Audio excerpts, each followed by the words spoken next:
எல்லோருக்கும் வணக்கம். நான் தான் திருச்சி சீனிவாசன். உங்களிடையே இந்த வாரம் வந்திருக்கேன். அன்பு நண்பர்களே, நமது நடிகர் திலகம், உலக மகாநாயகன், கலைக்குரிசில் கலை சக்கரவர்த்தி, கலையுலக மாமேதை சிவாஜி அவர்களுடைய அற்புதமான காட்சிகளை ஒவ்வொரு வாரமும் நாம் பார்த்து வருகிறோம். இன்னைக்கு என்னுடைய பிறந்த நாள். நண்பர்களே, இதே போன வருஷம் என்னுடைய பிறந்தநாள் அன்னைக்கு ஃபஸ்ட்டு இந்த சிவாஜியின் அற்புதங்களை ஆரம்பித்தேன்.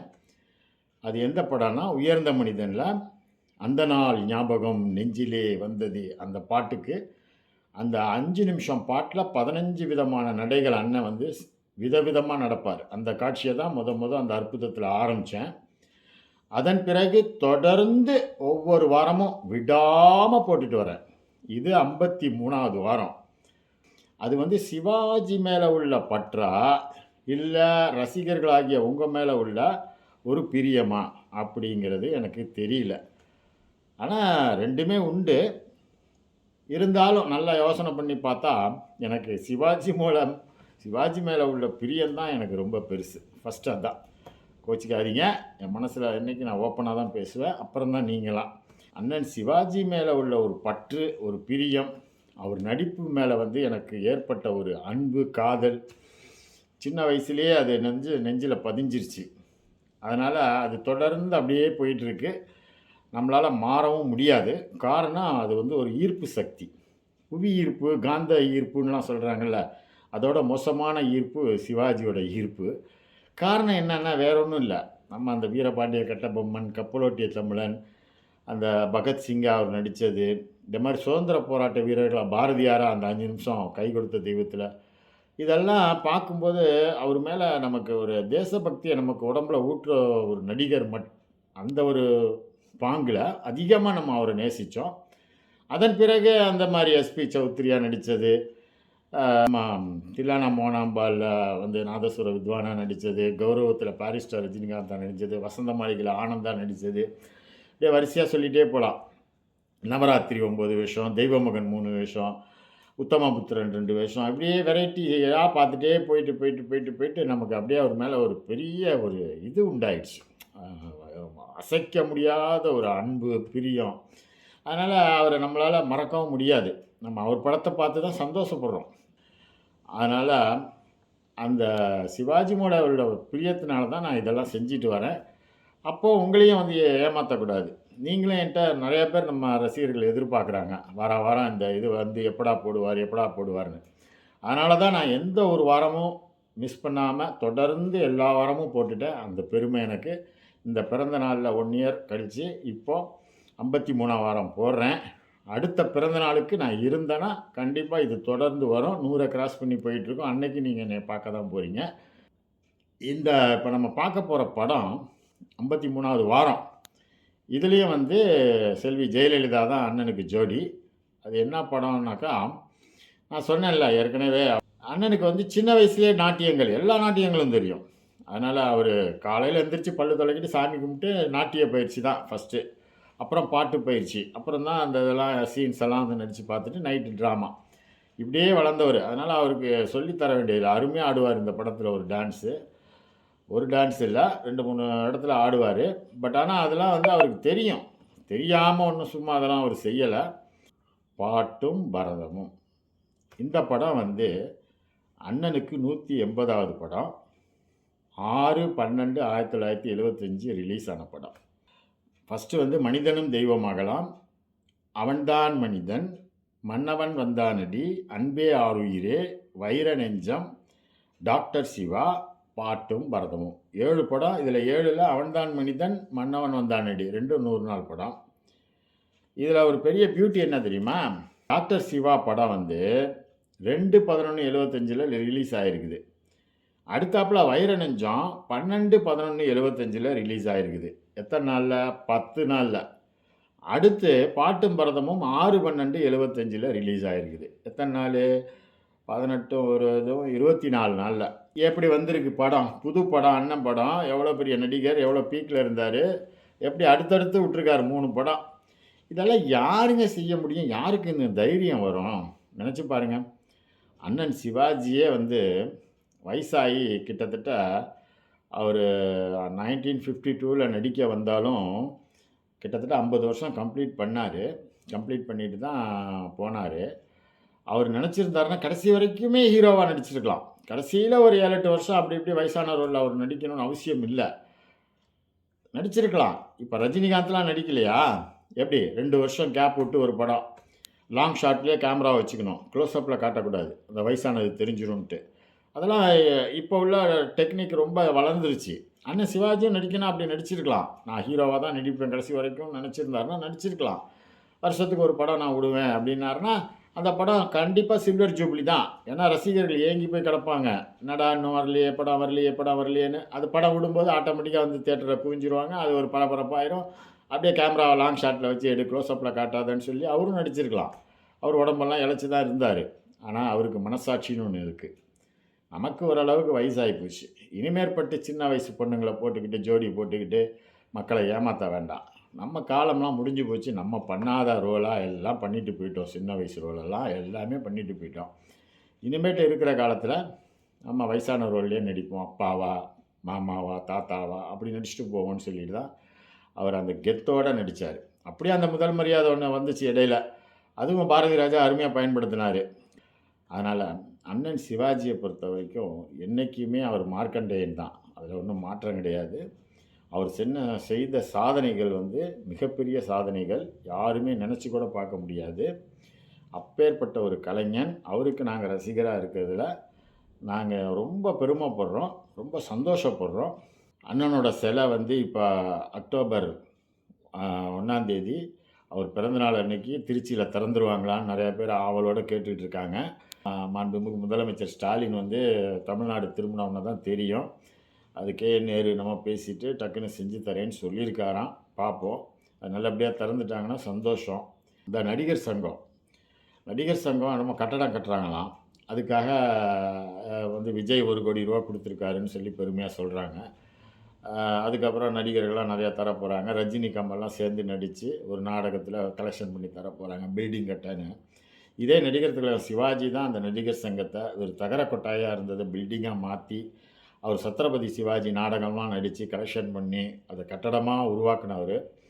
அவர ஒரு காலத்தில வந்து சில நாய்கள் அ ஒரு ஏதோ ஒரு இதில ஒரு கேள்வி கேட்க போயி, அவர் வந்து அதில ரோசப்பட்டு, இனிமேற்பட்டு நடிகர் சங்கத்திலே நான் நுழைய மாட்டேன்னு போனவர் தான். அது கடைசி வரைக்கும் நுழையல. விஜயகாந்த் கூட நடிகர் சங்க தலைவராயிட்டு, "நீங்க வாங்க நான் வந்துட்டேன். நீங்க வாங்க. நான் உங்கள வந்து பிரியமா கூப்பிட்றேன். தயவு செஞ்சு வாங்கன்னு" கூப்பிட்டப்ப கூட அவரு, "நல்லா இரு ராஜா. நான் வரவே மாட்டேன். கால் எடுத்து வைக்கவே மாட்டேன்னு" சொல்லி இருந்துட்டாரு.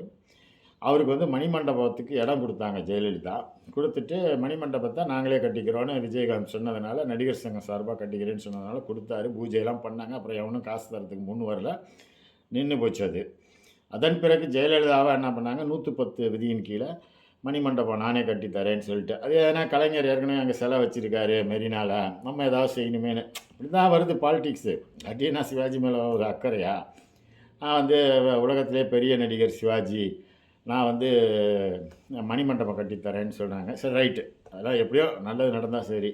அது கடைசியில அது கவர்மெண்ட் சார்பா தான் அது மணிமண்டபம் கட்டுனாங்க. அது கிட்டத்தட்ட 2 கோடியோ என்னமோ பட்ஜெட் போட்டு 3 கோடி நெருங்கிருச்சு போல. அது கணக்கு காமிச்சாங்க. ஏன்டா இந்த 3 கோடி ரூபாய உங்களால நடிகர் சங்கத்திலேருந்து கலெக்ட் பண்ணி கட்ட முடியாதா? இன்னைக்கு விஜய் 1 கோடி நான் தந்திருக்காப்புல. ஒரே ஆளு, தனிப்பட்ட ஆளு. விஜய் இருக்காப்புல, அஜித் இருக்காப்புல, ரஜினிகாந்த் இருக்காப்புல, கமலஹாசன் இருக்காப்புல. இவங்கலாம் நான் பெரிய ஸ்டாரு. கோடிக்கணக்கில பல கோடிக்கணக்கில வாங்குறாங்க. நீங்க ஆளுக்கு 1 கோடி போட்டிருந்தாலே வேலை முடிஞ்சு போயிருக்கும். அந்த மணிமண்டபத்த கிராண்டா கட்டியிருக்கலாம். ஆனா வாயில பேசும்போது அப்படியே புகழ்ந்து பேச வேண்டியது. அவர சிவாஜி அடிச்சுக்கிறதுக்கு ஆள் இல்ல. அவரு எங்களுக்கெல்லாம் அப்பா, எங்களுக்கு ராஜா. அவர் நடிப்புல அவர் தான் கிங்கு. அப்படி வாயில பேசிட்டு, உதடு அளவுல பேசிட்டு, உள்ளத்தளவுல ஒண்ணுமே கிடையாது. என்ன காலி பெருங்காய டப்பா மாரி. அந்த காசு குடுக்க உங்களுக்கு யோக்கியதை இல்ல. அத உடு. சரி அந்த அம்மா தான் கட்டிட்டாங்க. அதுவரைக்கும் நான் நன்றி சொல்றேன். ஆனா, இந்த பிறந்த நாளையாவது வருஷா வருஷம் நீங்க என்னடா ஒரு ஃபோட்டோ வச்சு ஒரு பூ போட்டாக்க என்னடா குறைஞ்சு போயிருவீங்களா? ஏன்டா அத செய்ய மாட்றீங்க? சிவாஜி கணேசன்னா யார்றா? சிவாஜி கணேசன்னா சினிமாடா. தமிழ் சினிமாவுல பொறந்து அவர் நடித்த நடிப்பு, ஹிந்தி நடிகர்லேருந்து, உலக நடிகர்லேருந்து, பிரம்மி போட்டி, சிவாஜி மாதிரி ஒரு நடிகரை நாங்கள் பார்த்தது இல்லைன்னு சொல்கிறானுங்க. ஒரு சுனில் தத் சொல்கிறாரு, அவரோட இறந்ததுக்கப்புறம் அங்கே டெல்லியில் அவரோட இதை வச்சு நினைவு இதை வச்சு இது பண்ணும்போது, ஒரு மீட்டிங் போடும்போது, அவருக்கு பாரத ரத்னா விருது கொடுக்கணும் இந்திய அரசுன்னு சொல்லி அவர் பேசுகிறாரு. டெல்லியில் ஒரு நடிகர், பெரிய நடிகர் பேசுகிறாரு. அப்பேற்பட்ட கலைஞனுக்கு நீங்கள் ஒரு ஃபோட்டோவை வச்சு அந்த நடிகர் சங்கத்தில் ஒரு மாலையை மட்டும் போட்டு ஒரு மரியாதை, ஒரு பிறந்த நாளுக்கு, நினைவு நாளுக்கு செய்ய முடியாதா? அவ்வளோ தூரம் உங்களுக்கெல்லாம் நன்றி கெட்டு போயிட்டீங்களா? அதனால தானே நீங்கள் விளங்க மாட்டீங்க. இன்றைக்கி சினிமா உலகமே நாரி போய் கிடக்கு பற்றியா? கேரளா நடிகைகள்லாம் கம்ப்ளைண்ட் பண்ணி பெரிய கமிஷன் போட்டு பெரிய பெரிய வேலைலாம் இன்றைக்கி உள்ளே போகிறான். அது மாதிரி கேவலமாக போகுதுடா சினிமா உலகமே. கொஞ்சமாவது நன்றியோடு நடந்துக்கங்க. என்ன, நீங்கள் ஒன்றும் கழட்ட வேணாம், காசெல்லாம் ஒன்றும் உங்கள் கை காசெல்லாம் ஒரு மயிரும் போட வேணாம். என்ன, அட்லீஸ்ட்டு அந்த நினைவு நாள், அந்த பிறந்த நாளுக்கு உங்கள் நடிகர் சங்கத்தில் ஒரு ஃபோட்டோ வச்சு ஒரு மாலையை போடுங்கடா. அதை செய்யுங்கடா போதும். அதை செஞ்சிங்கனாவே நீங்கள் சினிமா உலகம், தமிழ் சினிமா உலகம் உருப்பிடும். எல்லா பேரும் ஒழுங்காக நல்லபடியாக வருவீங்க வாழ்க்கையில். இல்லைன்னா எல்லாம் அழிஞ்சு போயிடுவீங்க. என்னப்பா ஆயிடுவீங்க? அழிஞ்சு போயிடுவீங்க. இப்போ நான் இப்படி பேசுகிறேன்னு நினைக்காதீங்க. இதெல்லாம் நான் பேசுகிறதெல்லாம் உண்மையாக மட்டும்தான் பேசுகிறேன். வேறு ஒன்றும் நான் ஜோடித்து பேசலை. அந்தளவுக்கு வயிறு எரியுது, மனசு எரியுது. நன்றி கெட்ட பசங்க. இன்றைக்கி பார்க்க போகிற படம் பாட்டும் பரதமும். அந்த படத்துலேருந்து முக்கியமான காட்சிகளை பார்ப்போமா? வாங்க பார்ப்போம். தொழிலில் போட்டி இருக்க வேண்டியதுதான். போட்டி இருந்தாதான் தொழில் நல்லா இருக்கும். இப்பெல்லாம் யாரு நேரா தொழில மோதுறாங்க? பாலிடிக்ஸ் அப்படி இப்படின்னு பின்னால குத்தி விடுறான். ஆமா, நீங்க கம்பெனிக்கு சேர வேண்டிய 22 லட்சத்தை உடனே டிராப்ட் எடுத்து அனுப்பிச்சிருங்க. ஃப்ரெண்ட்ஷிப்பா அது கெட்டு போக கூடாதுங்கிறதுக்காக தான் சொல்றேன். சிலைத வேற, தொழில் வேற. பிசினஸ். ஓகே, வாங்க வாங்க உட்காருங்க. இன்னைக்கு டான்ஸ் ஆட போறாங்களே லலிதா, அவங்க அப்பா சண்முக சுந்தரம் இருக்காரு, ரொம்ப பேர் போன நட்டுவிடார். குமார், என்ன மாமா, இந்த தியேட்டருக்கு ஒரு நாளைக்கு எவ்வளவு வாடகை கிடைக்கும்? 500 ரூபாய். குறைஞ்சது மாசத்துக்கு 20 ப்ரோக்ராம் நடக்கும். மாசம் 10,000 ரூபாய். அப்படின்னா வருஷத்துக்கு 1,20,000 ரூபாய். நம்மளும் இந்த மாதிரி ஒரு 10 தியேட்டர் கட்டி கொள்ளலாமா? மாமா, நம்ம டான்ஸ் பார்க்க வந்திருக்கோம். இப்ப எதுக்காக பிசினஸ்?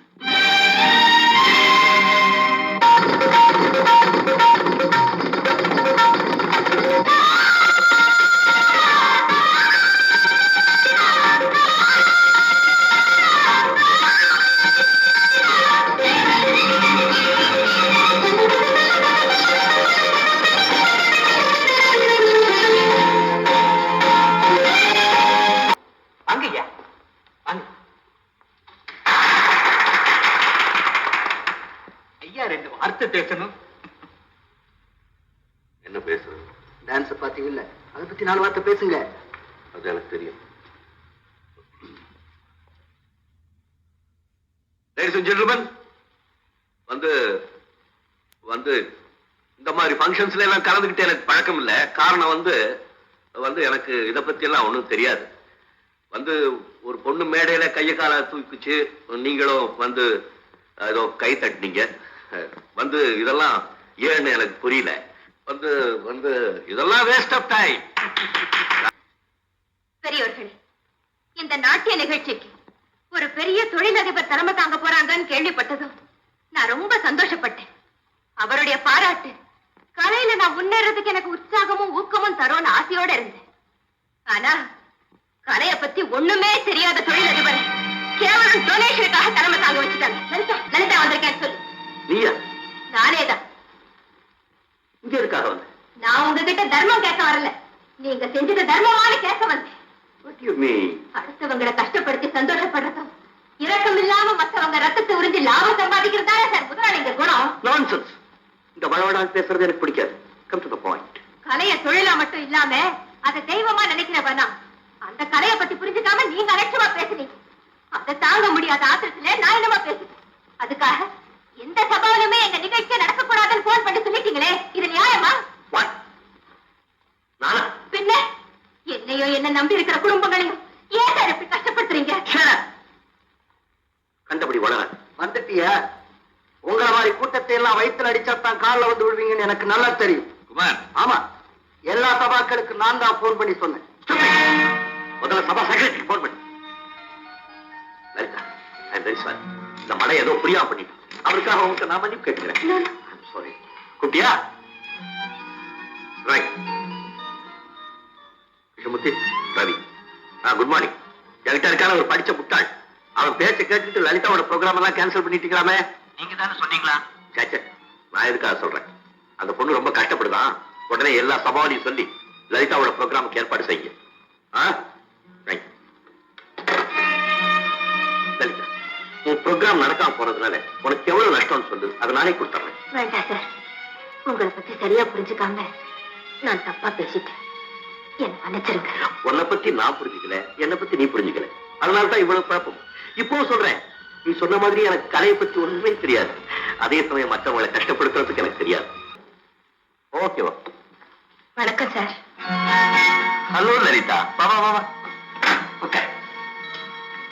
என்ன டான்ஸ் ப்ரோக்ராம்லாம் எப்படி நடக்குது? உங்க புண்ணியத்துல இப்ப நிறைய ப்ரோக்ராம் நடக்குது சார். சரி. அடுத்த வெள்ளிக்கிழமை அநாதை விடுதி நிதிக்காக புதுசா ஒரு நாட்டு நாடகம் நடத்த போறோம். சரி. அதுக்கு நீங்க தலைமை தாங்கணுமா? வேண்டாம் வேண்டாம், அந்த வேலை வேண்டாம். எவ்வளவு டொனேஷன் வேணாலும் கேளு, நான் கொடுக்குறேன். என்ன சார், நீங்க இன்னும் அதை மறக்க மாட்டேங்கிறீங்களே. உன்னையும் மறக்க முடியாது, அன்னைக்கு நடந்த சம்பவத்தையும் மறக்க முடியாது. தயவு செஞ்சு அந்த சம்பவத்தை மட்டும் மறந்துருங்க. இப்ப நான் உங்களை தலைமை தாங்க கூப்பிட வரல. Thank God. ஆனா எப்படியாவது நீங்க வந்து எங்களை போல உள்ளவங்களை கௌரவிக்கணும். இந்த பாரு லலிதா, நான் ஒரு பிசினஸ் மேன். இந்த டிராமா, டான்ஸ் இதெல்லாம் பார்க்கறதுக்கு எனக்கு டைமும் கிடையாது, இஷ்டமும் கிடையாது. சொன்னபடி நீங்க என் டான்ஸ பார்க்க வந்ததுக்கு ரொம்ப நன்றி. கல்யாணி, லலித், இவர் மிஸ்டர் ரவி, பெரிய தொழிலதிபர். இவர் மிஸ்டர் பிரபு, சிங்கப்பூர்ல பெரிய பிசினஸ்மேன். ஹலோ, அப்புறம் மீட் பண்ணுவோம். டான்ஸ் முடிகிற வரைக்கும் நீங்க இருப்பீங்கன்னு நான் எதிர்பார்க்கவே இல்லை. நானும் அப்படித்தான் இவ்வளவு நாள் இருப்பேன்னு எதிர்பார்க்கவே இல்லை. டான்ஸ் எப்படி இருந்தது? டான்ஸ், உன் கையை இப்படி அலமாரி இப்படி இப்படி நீ, அது ரொம்ப நல்லா இருந்தது. அப்புறம் கழுத்தை tick tick tick tick tick tick, beautiful. இப்போ உனக்கு என்ன பிரசன்ட் கொடுக்கறதுன்னு எனக்கு தெரியல. அடடே, ரோஜா பூனா எனக்கு ரொம்ப பிடிக்கும்.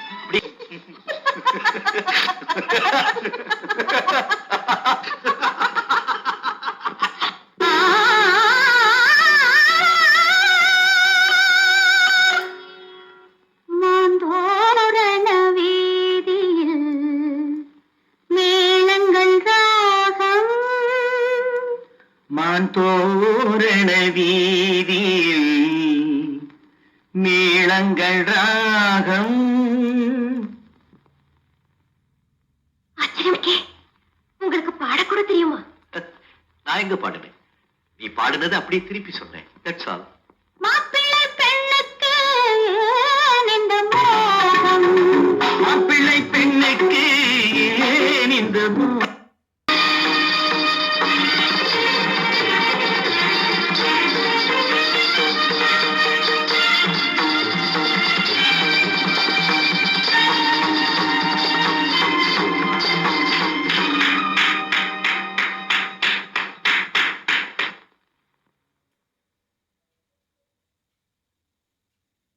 லலிதா, வாங்க.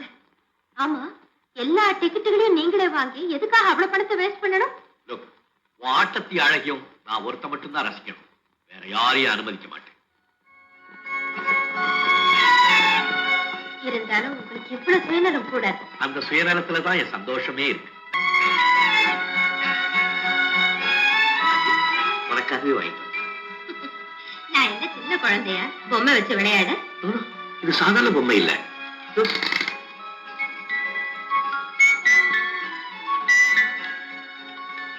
இசையோட சேர்ந்து அழகா ஆடு. பொண்ண மாதிரி. ஒரு செகண்ட் கண்ணை மூடிக்கங்க.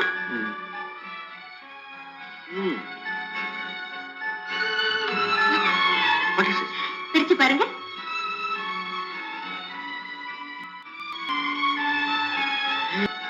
பியூட்டிஃபுல். இந்த ஏழையோட அன்பளிப்பு. பொண்ணு இந்த கட்சிக்குள் குட்டி எப்பவும் என் இதயத்துக்கு பக்கத்திலேயே. நான் ஏன் அவளை கல்யாணம் பண்ணிக்க கூடாதுன்னு சொல்றீங்க? அப்படியே நான் அவளை கல்யாணம் பண்ணி கொடுக்கறதா இருந்தா ஒரு கலைஞனுக்கு தான் கட்டி கொடுப்பேன்.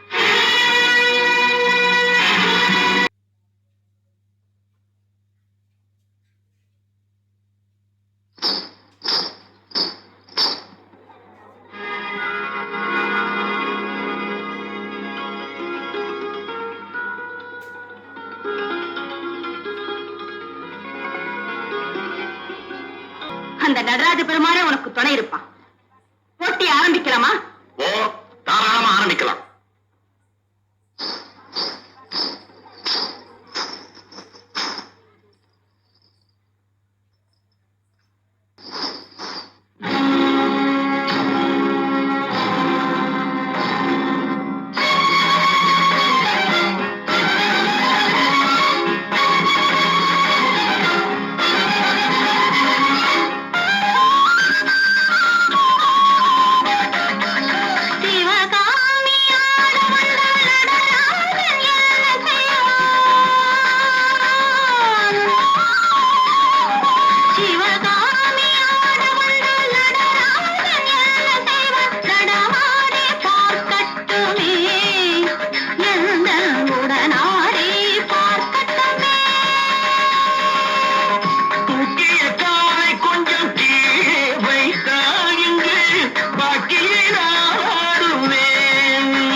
போட்டியில ஜெயிச்சுட்டா நான் என்ன சொன்னாலும் கட்டுப்படுவேன்னு சொன்னீங்களே, ஞாபகம் இருக்கா?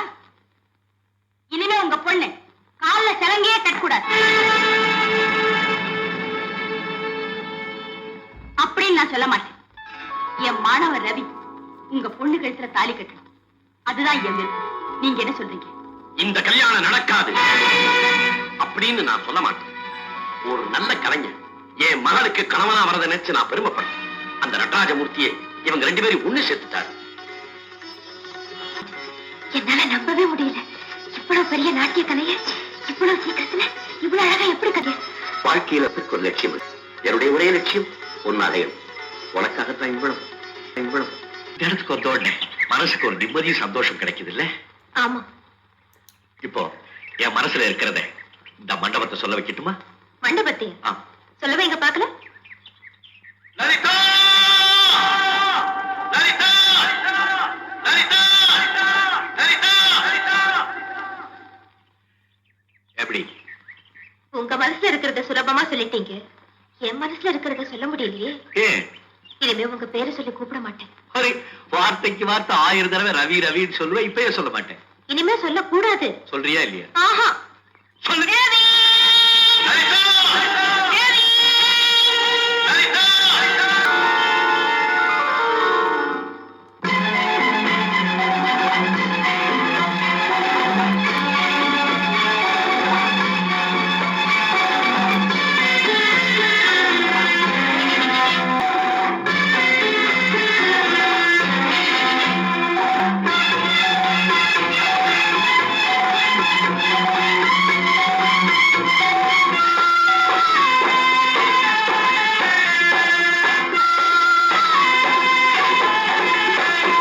உலகம் நீயாடும் சோலை, முகில்கள் தாலாட்டும் மாலை.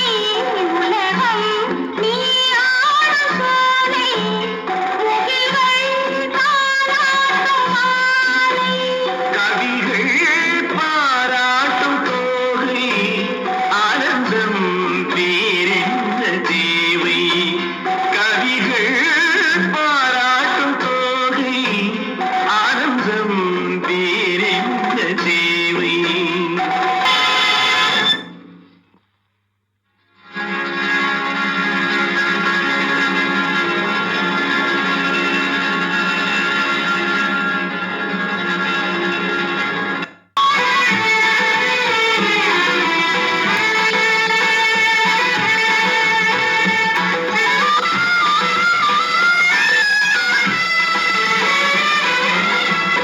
அவிக்குழாவே ஆனந்த ஏடு அவள் இல்லை என்றால் நான் பெறும் கூடு.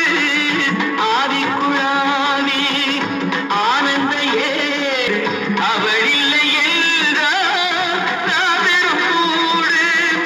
பாவைக்கு போட்டு வைத்தேன் நான் ஒரு கோடு. தெய்வத்தின் தேரெடுத்து தேவியை தேடு. தேவிக்கு தூது சொல்ல சென்றலே ஓடு.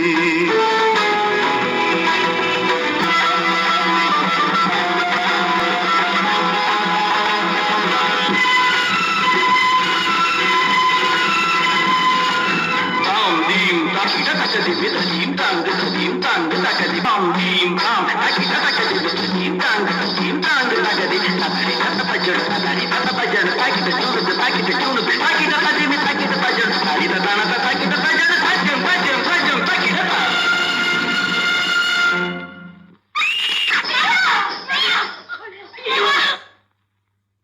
உங்களுக்கு ரத்த கொதிப்பு அதிகமா இருக்கு. அதோடு கூட ஹார்ட்டும் ரொம்ப வீக்கா இருக்கு. இந்த நிலைமையில நீங்க ரொம்ப ஸ்ட்ரெயின் பண்ணிக்க கூடாது. அதனால கலை நிகழ்ச்சிகள்ல கலந்துக்கிறதையும் டான்ஸ் கத்து கொடுக்கறதையும் 6 மாசத்துக்கு நிறுத்தி வச்சுக்கிட்டு நீங்க நல்லா ரெஸ்ட் எடுக்கணும். டாக்டர், நான் உயிரோடு இருக்கிறதே இந்த கலையினாலதான். அதை நிறுத்தினேன்னா என் ஆட்டு நின்று போயிடும்.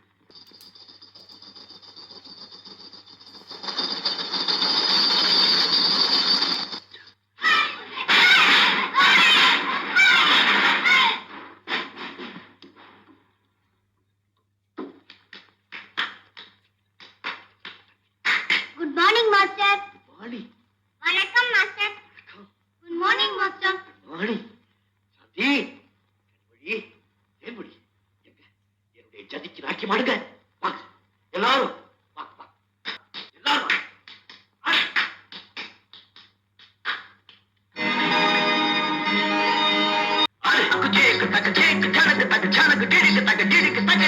ஆதிசக்தி விழி போல வெற்றி நடமாடுகின்ற சிவநாதனே, அலையிலாடி இமமலையிலாடி வரும் இறைவன் தலைவன் கலைஞனே,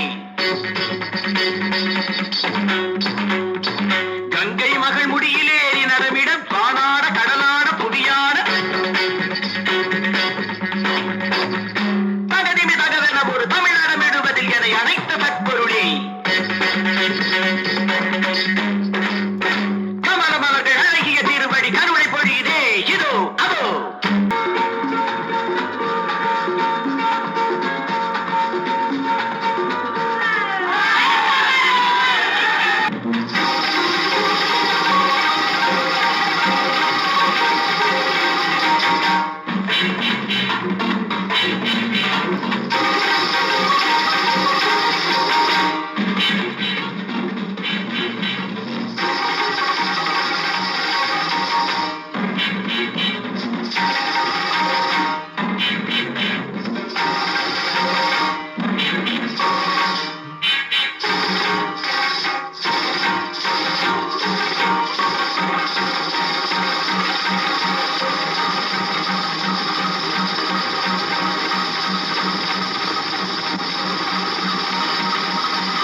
ஒரு வரி சொல்கிறாரு, ஆடும் கலைஞன் கலையின் பெருமை இலங்கை வரை கேட்குது.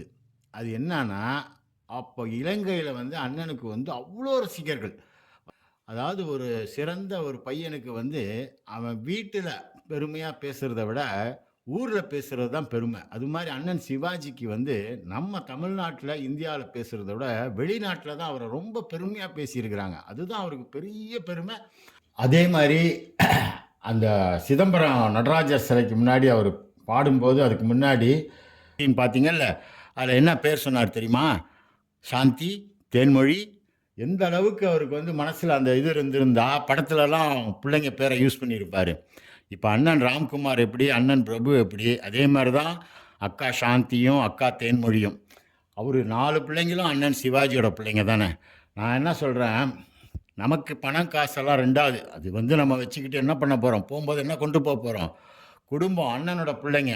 நம்ம வந்து அவங்க 4 பேரும் ஒற்றுமையாக இருக்கணும். அந்த அன்னை இல்லம் வந்து மறுபடி அங்கே வந்து 4 பேரும் அந்த வீட்டில் சந்தோஷமாக ஒரு நிகழ்ச்சினா சந்தோஷமாக இருக்கணுன்றது தான் இந்த திருச்சி சீனிவாசனோட ஆசை. நான் பார்த்தீங்களா, பாட்டும் பரதமும் என்ன நடிப்பு பார்த்தீங்களா, அந்த நடனம் மூமெண்ட்ஸ்லாம் பார்த்தீங்களா, அசைவுகள்லாம் எவ்வளோ அழகாக செஞ்சார்.